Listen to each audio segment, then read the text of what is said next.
Hey everyone, welcome back to your week ahead astrology breakdown. I'm Matthew Oliver from Stillwater Alchemy, and this week we start off with a new moon. How magical. A new moon on a Monday, and of course, Monday is ruled by the moon. So this is a really benefic way to start off the week. And as always, if you would like a resource to dive into this new moon, the intricacies, how we can work with it, we have a workshop available, and I'll link that below in the description of this video, okay? But let's jump in and explore what this week has in store. I'm sure most of you felt a lot going on last week. I got a lot of feedback from clients, followers, in the DMs, from friends. Cute little rhyme. But there was a lot going on with Mars ingressing into Aries, Venus ingressing into Taurus. We're going through Mercury retrograde. So if you've been feeling a lot of momentum, a lot of buildup, you are not alone. And starting with this new moon in Gemini at 9 degrees, it goes exact at around 7:30 a.m. on Monday, May 30th, Eastern Standard Time. And again, I want you to kind of reflect back over this weekend because we had that Mars-Jupiter conjunction in Aries. So of course, Mars in its home sign of Aries likes to accelerate things, likes to get a lot of tasks accomplished. It wants to fight for something. It could be fight against something to remove itself or to distance itself, or fight on behalf of something. And then with Jupiter, there is that expansive quality, that hope, that faith. So you can look back at your own chart and see perhaps what took place in that Aries part of your chart. And especially if you have cardinal placements, so Aries, Libra, Capricorn, or Cancer in and around 0 to 5 degrees, or any fire sign placements, so Aries, Leo, or Sagittarius in and around 0 to 5 degrees. I'm sure something came up that was very evident over the weekend, or it might even take place with this new moon, because the new moon, we have it at 9 degrees, which is still within an orb of around 5 degrees, 6 degrees of Mars and Jupiter. So that is something to watch. And it's good for everyone, no matter what your placements, because Mars and Jupiter, especially in the sign of Aries, with this activation in Gemini, it's a good time for your thoughts to be relayed into action. So what are you wanting to accomplish? What are you wanting to get done? What has this Mercury retrograde revealed, either good or bad? What's come back into your purview that you now want to examine and to take on and run with it? So with this new moon, I want you just to see what's coming through. And again, with Mercury finishing up its retrograde, if you still need time to rest, to slow down, I would definitely take this time to do so, because once we move into June, like really get into the following weeks, everything really takes off. So I've kind of been hinting at this at previous week ahead breakdowns, but this really kind of is maybe the final pit stop for you to get everything done that you need to, or to solidify new paradigms. So what, when we move on and go into June, you're fully ready and know exactly how you want to proceed, okay? And this Mars-Jupiter conjunction is nice because it'll lead us on to the rest of the week. And also Mars is within a 5-6 degree orb of the sun. So that is just nice overall for increased strength or vitality. But I want us to ensure that our mind is working in our favor, that it's helping us get all these tasks done, that we're not just thinking about something and getting more upset or more frustrated, right? If our thoughts can be pure and aligned, that way we can use this Mars-Sun sextile to increase strength or speed or productivity, okay? Especially when we move on to Tuesday, because this can work out really well in your favor with the moon now in that new moon phase, making an applied trine to Saturn in Aquarius. And again, Saturn loves being in Aquarius. And so we have all this air magic in play. However, the moon in Gemini is making a square to Neptune in Pisces. So this is one of those days that I would very much recommend being off your phone. Do not go on social media unless you have to. Even if you do have to, really consider maybe just going on once in the morning and once at night, or if you can just do it at once at night. It can be one of those things where you see a news article or a clickbait article or someone post something and it really just emotionally affect you, Or I would really avoid gossiping today with this mutable energy of Gemini and Pisces. It might be tempting. It's like, oh, did you hear what this person did? Oh, they're doing this. What about this? And then you just create all of these narratives that may or may not be real. And you're wasting a lot of energy partaking in that type of activity. With the moon trining Saturn, this can be a really good day to set up appointments, contracts, new structures, new foundations. Maybe this new moon energy, you really want to start implementing some things or investing into certain areas of your life. And now you want to get down to business and put your money where your mouth is. And another way to work with this moon Neptune energy is maybe you just want to chill on Tuesday. A lot came through over the weekend, a lot came through with the new moon, and you want to give yourself a chance to breathe. And I'm not sure about you, but some days when I'm off, I just want to laugh and enjoy funny memes or like go on TikTok and not care about the time that I'm on social media. So that could also be an energy on Tuesday. If you feel like you're trying to be productive and things aren't going so smoothly, maybe just give in to the dream, to the fantasy. Where like, I don't need to be productive all day today. I'm going to get a little bit done now. And then I'm just going to allow myself to play and to wander and to expand. But I do feel like if you don't have any boundaries at all, then you might just be kind of wandering in at sea. So maybe you're like, I'm going to do an hour of being productive at least, and then I'm going to enjoy the rest of the day. There can be a little bit of balance there, which should be nice. But like I said, if you're one to be emotionally affected by news articles or social media, I would definitely maybe steer clear of that. Okay.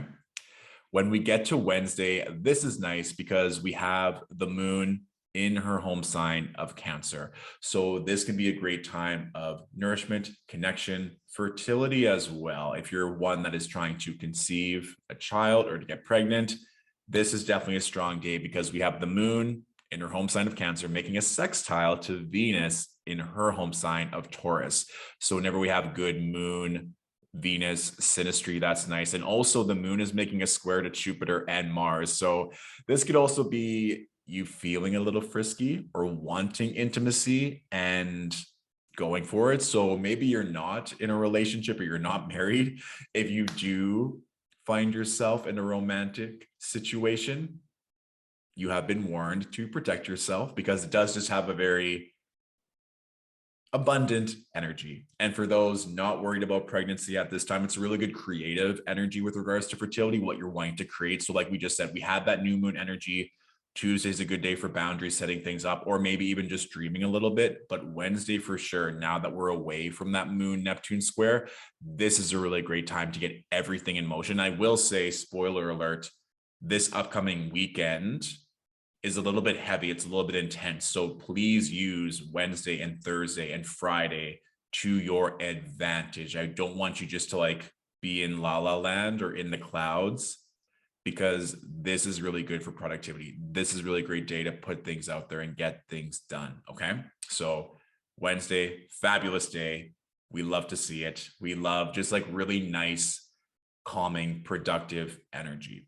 And also with this moon Venus, you might even find yourself in better relationships or more harmonious relationships or better relationships with food as well, with Venus and Taurus and the moon in Cancer, especially given that Cancer rules the womb. And then Taurus is really concerned about that safety, stability, food, luxury, that you might just have a better relationship with that or seeing that be more productive. So maybe on Wednesday, you do want to do some meal prep or go get fresh groceries or just deepen your love of food and giving gratitude to that part of your life and seeing where else that can manifest. With this moon making a square to Mars, that can also be something too where being aware of your emotional state, especially let's say if you got wound up on Tuesday and you're like, oh, why did I get so mad at that person or at this news article or at this can maybe be a way to assess how to better channel that anger, that frustration.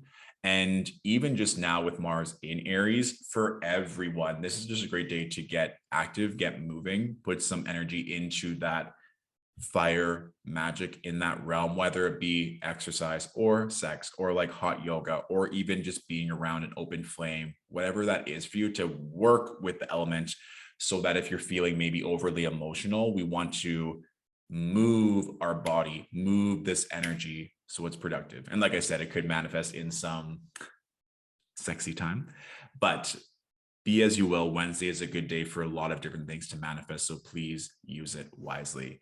And Thursday is an extension of this as well, given that the moon is now in a position of making that applied trine to Neptune. So it just aids in that imagination, in that creativity. What are you wanting to accomplish? I mentioned this before too, but I do regard Gemini as being highly creative, extremely intelligent, very talented. So having the sun in Gemini and then having this moon Neptune trine, I just think there's creative ways for solutions or problems or obstacles, especially now with this Mars Jupiter conjunction Aries. It's like, I want to do it now, or I found the right answer. Let's do it. We don't have to wait. We have the resources, or we're going to apply to get that money, or we can put it on our credit card. We know what we need to do to move forward. So this is all just the planets acting nicely. And the moon is also making that sextile to Uranus, right? So a nice change in our emotions or in our physical state, or maybe in our mind, to help us move forward. So that's what I'm saying. Like Wednesday, Thursday, these are just really great days to get a lot of things done.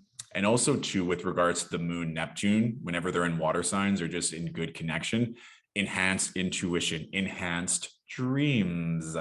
So remember what I said at the beginning of the week around Tuesday, being very cautious around social media, the energy that we take in. I also think that'll have a ripple effect or a domino effect on Wednesday, Thursday, in terms of what you're going to be attracting, what you're going to be creating. So for those who have been setting good boundaries and being a great usher of their time, I think by Thursday, you might just be in a very elevated state to channel your intuition and know exactly what you need to do. And the channeled intuition doesn't always have to be with regards to productivity and love and money. It can just be, I know now that I want to rest, or it's like, oh, for whatever reason, I feel like I have to go to the grocery store at that it's exact moment. And then you go and get groceries and you look behind you and there's a giant line. I want you to play, if you so feel called, with your intuition, specifically on Thursday, to see what's coming through in that realm and how you can expand it, whether that's journaling, visualization, going for a walk, whatever feels good for you.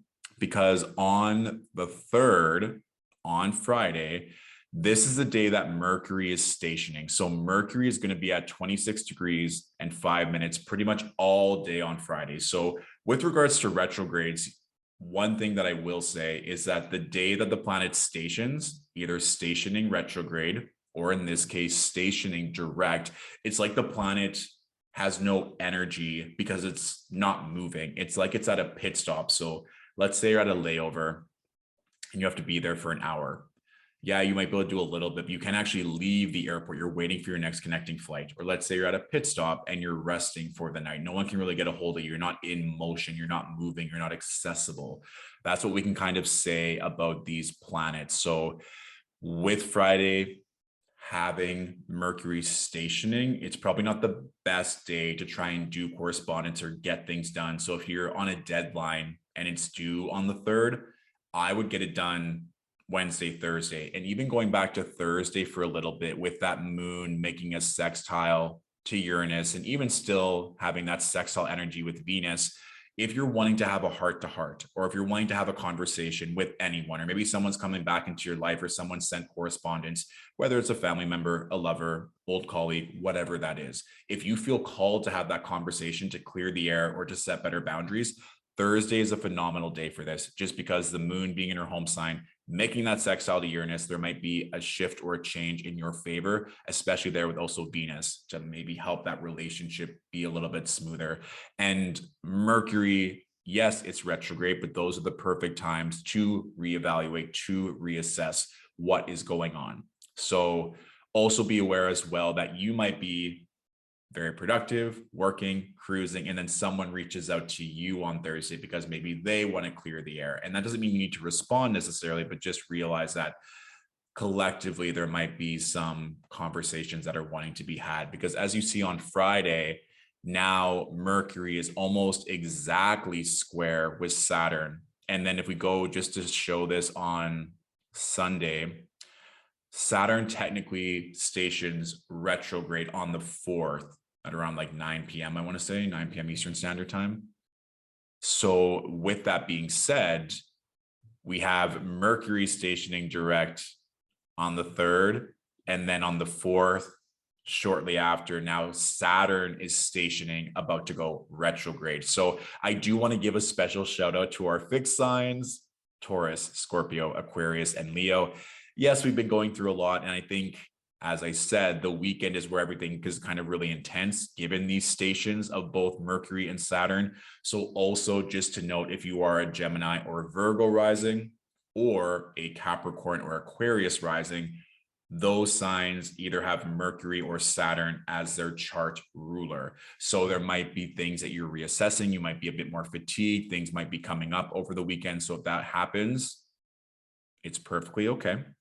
The best case scenario of this square is that you're setting up better boundaries, or you're having a conversation, to set a boundary or better structure to help that relationship grow, or you're saying no. Saturn is all about saying no, or keep going, or work harder. So if you want to say no and making sure that that engagement, that relationship is no longer going to be hindering you or in your auric field, that's great. It can be uncomfortable to maybe have that confrontation or have that conversation, period, but it's going to serve you better moving forward.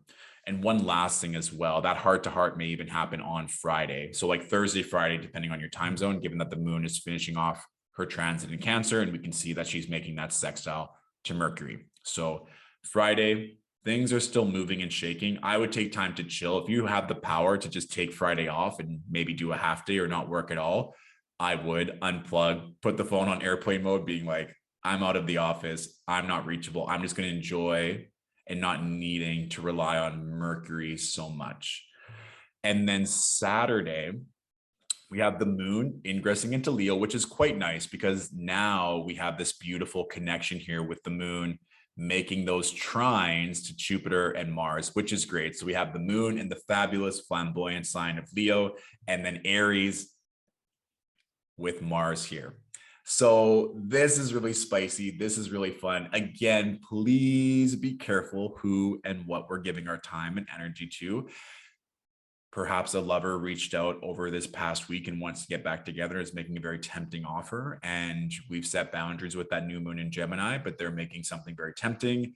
You have to decide whether or not that's actually going to be beneficial for you, because yes, we have this really positive fire connection in play on Saturday, but we also have the moon making a square to Venus and Uranus. So just to be cautious that there could be some friction there, or a matter of boundaries versus lust, or thinking with our head versus our heart, or maybe thinking with a different part of our body. So just to be aware. And also too, it's nice with Mercury kind of in this 4-degree orb of the North Node. We were talking about this in the last video, in the sense that Mercury is now retracing its steps, and it was in this 26 to 29 degree radius, or orb, I should say, during the Taurus new moon solar eclipse. So what were you going through? What were you thinking about? Maybe there was business deals going through, or business ideas, or career moves. That can also be something that you're now going to reevaluate, or that may come back into your purview, especially let's say if you're a Capricorn or Aquarius rising, or have Saturn dominantly placed. This could just be something, again, that you're going to want to keep in the back of your mind, that this could be something that you're going to be addressing very soon. And again, maybe I did mention this, Mercury retrograde, but our fixed signs, if you have prominent placements, angles, planets in and around 22 to 29 degrees, like we just said, Mercury is stationing at 26, Saturn is stationing at 25. So, and I mean, we also have the South Node in Scorpio here at 22.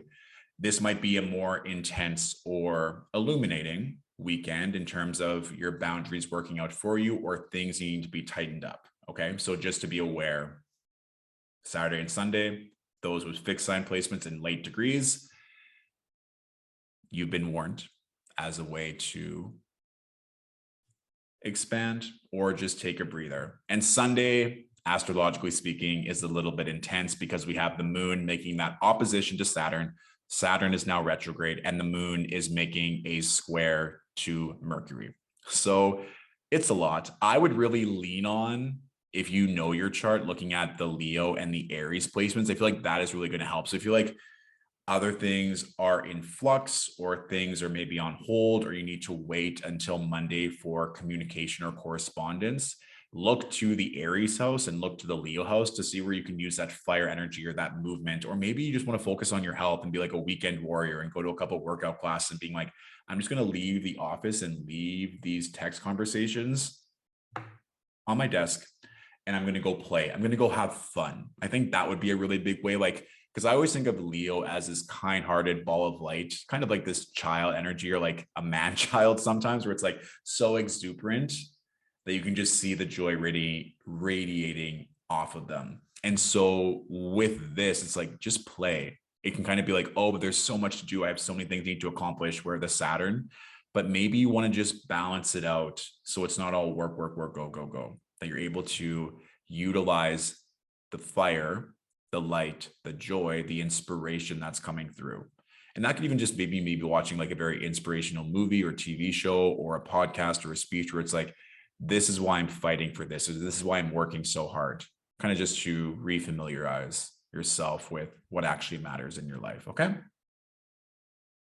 Also, just intuitively, if some of you are like getting sick or feeling like you're getting sick, this might be a time where your body is like, and now now we're being forced to rest over the weekend. So if you're watching this and you're like, I'm just feeling very fatigued, please don't just keep going. Because I feel like over the weekend, you're like, and now I've gotten to a point where I'm so burnt out or exhausted that I just need to scale it back, or that I'm going to have to cancel things, or things are going to be even more delayed because I didn't listen to my body. Okay. Fabulous. So the Astro question for this week, which I feel like is very on theme for it being Gemini season and us having the Gemini new moon, but someone asked me in the DMs a little while ago about the natal chart or transits that would affect twins and how that would work. So of course, one's rising sign can literally change within the minute. When I have clients who give me a rounded birth time, like I think I was born around 5 p.m. and then I plug that in and it gives like a 28 or 29 degree rising, I'll email them back and say, are we sure about this time? Or can you double check a baby book or contact the hospital? Because really 1 or 2 minutes can switch one's rising sign. So of course with twins, sometimes they're born close together, but sometimes there's like 8-15 minutes in between. And so in certain cases, of course, twins could have different rising signs. And that is interesting because a rising sign does play into a part of our appearance and our beauty.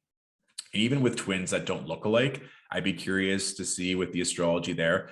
I personally have been friends in the past with sets of twins. There have been 2 that I can recall, and I went to high school with a pair of twins, but I didn't know their birth times. The ones who I was friends with, they knew their birth time and they were into astrology, and they both had the same sun, rising, and moon, of course. And it was interesting with that set of twins who I was friends with, and they knew their birth time and they had the same rising, is that they both went to university at the exact same time. They both studied the same field and got careers pretty close together. They were both in relationships at the same time. Of course, they both grew up in a really benevolent family. They didn't have any other siblings, so they were each other's like main source in terms of siblings. So it is interesting with that twin example that I have, everything lined up exactly as right, or as those transits would affect them. And I think of like Mary-Kate and Ashley Olsen, very infamous Gemini twins, in the sense that they had their career, they were cast together, like they have different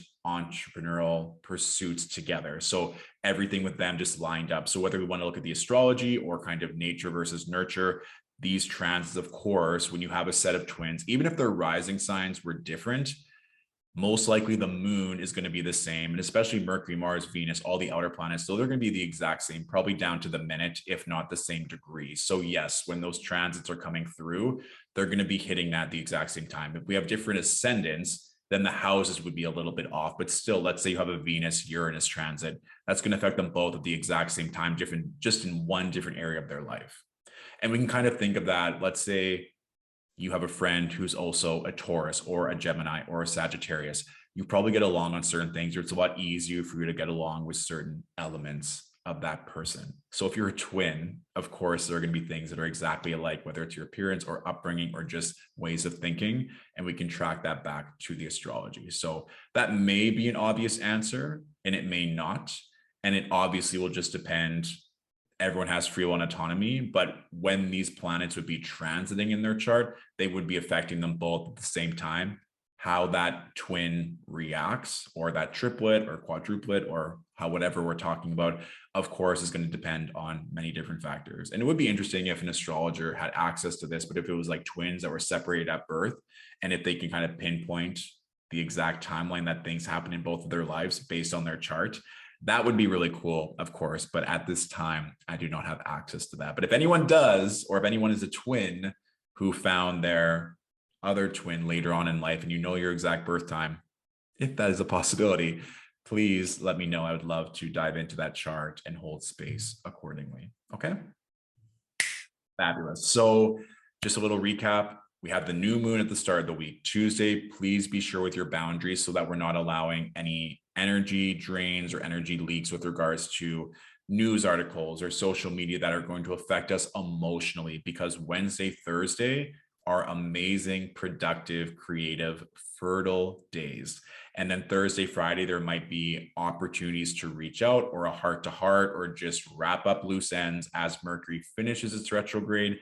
And be careful of overworking yourself or not listening to your body, because we do have some of those frictional elements going on the weekend with the moon in Leo, making those squares to everything we have in Taurus, and then the opposition with Saturn retrograde in Aquarius. So the weekend as well, prioritize play, have some fun. Maybe you know that that is what you're working towards, so that everything is done. You need to touch your phone or the office or work, and you can just go out and play. I'm also hearing children as well, whether that's like your inner child, or if you have children, or like a niece or a nephew, if you can connect with that, like energy that just radiates joy and happiness. Even like pets, I feel like that as well. They're just like always happy. So if you need to pick me up, being around solar energy or happiness, I think will help balance you back out for moving into the rest of June. Pride Month, there's lots to be excited about. So please enjoy the week. Have a fabulous new moon.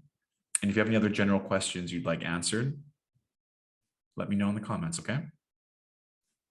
Fabulous. Have all the magic surround you, and I'll talk to you soon.